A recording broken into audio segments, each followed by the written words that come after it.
What if the Roman Empire had discovered steam power early and jump-started an industrial revolution centuries ahead of schedule? The idea sounds wild, but maybe not as far-fetched as you think, so let's dive right in. What if I told you that the infinite glory of the Roman Empire could have been preserved?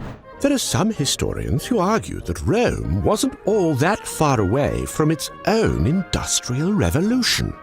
Let's get to the bottom of this. Oh, and at the end, you'll also get to hear about the sponsor of today's side quest, Morning Brew. But anyway, here's the Roman Empire at its height, ruling over a vast territory stretching from Portugal to Persia.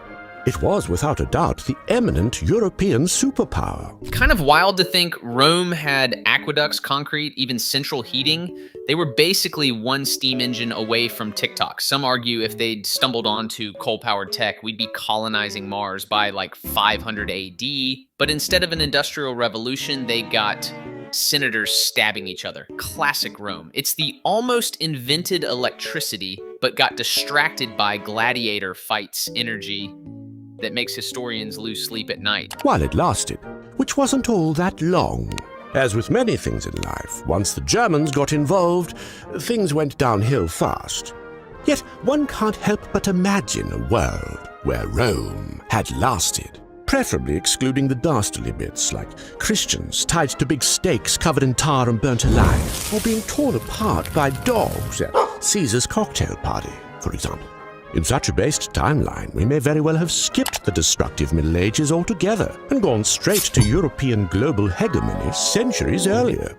It's less implausible than it sounds. By some estimates, Rome was only 300 years away from its own industrial revolution when things turned sour.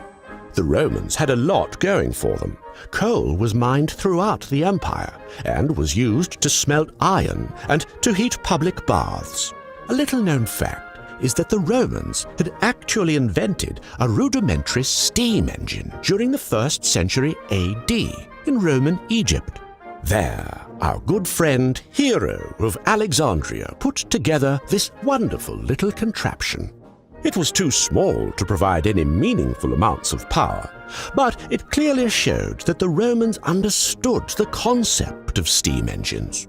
So that begs the question, why didn't the Romans industrialize? The Romans literally had the cheat codes in hand. Hero's steam engine was basically the prototype DLC nobody installed. Imagine coal mines, aqueducts, metallurgy, and the concept of steam power, that's like stumbling on Wi-Fi in 10 BC and saying, meh, let's just keep using pigeons. And how close were they to it, really?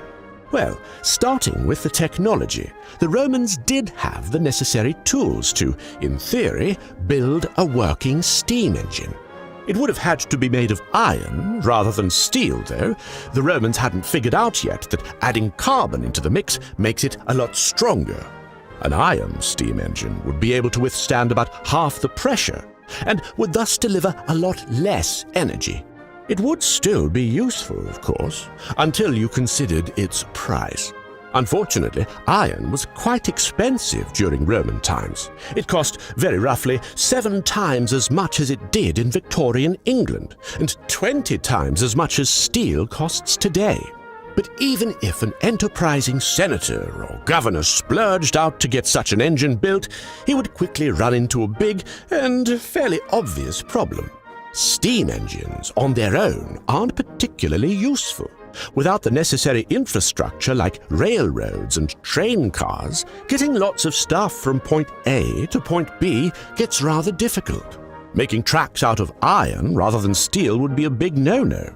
You'd either have to carry very light loads, or you'd have to lay new tracks every other week as soon as the old ones crumbled. So basically, Rome was in this weird prototype purgatory. Sure, they could have made a steam engine, but it'd be the IKEA version.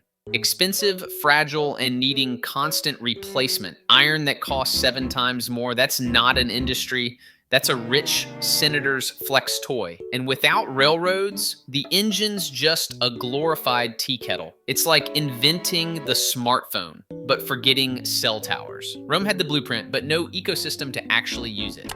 Now, even if the Romans somehow built a fully functioning railroad for one of their mines, it would have been easily outcompeted by something as simple as a cart pulled by a pair of oxen. This also applies to other areas of the economy, like farming and manufacturing.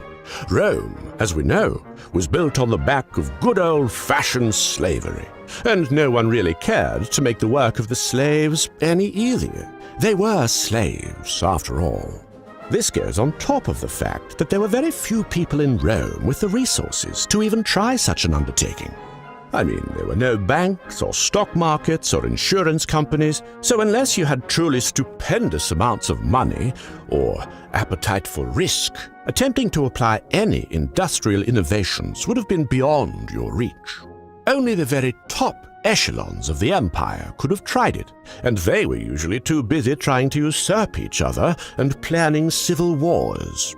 If only they had some place where they could read all the best news and stories in business, finance, and technology, maybe then Rome could have survived after all. Luckily for you, our good friends over at Morning Brew do just that. That sponsor segue hit harder than a Roman chariot crash. Like, we're deep in slavery prevents industrialization mode, and suddenly Morning Brew, honestly, the tonal whiplash is hilarious. Their daily newsletter helps you get up to speed on everything important going on in the world of business and tech, with a delicious dose of wit and spicy humor. Keeping up with the news has never been easier, and the best part is that it's totally free. You can subscribe to Morning Brew by going to morningbrewdaily.com/sidequest, or by clicking the link in the description below. It'll take you 10 seconds, my friend, and it'll make your mornings a lot better. But now, my friends, I must away. Thank you for watching, and stay tuned for the next imperialistically industrial episode of Side Quest. The ending really ties it together with this tongue-in-cheek, what if Rome had Wi-Fi energy? And honestly, it's the kind of speculative history that makes you want to rewatch. SideQuest did an amazing job mixing deep research with playful humor. Links in the description if you want the full ride. And who knows, the next video might just flip another big piece of history on its head in ways you won't expect. Stay nerdy.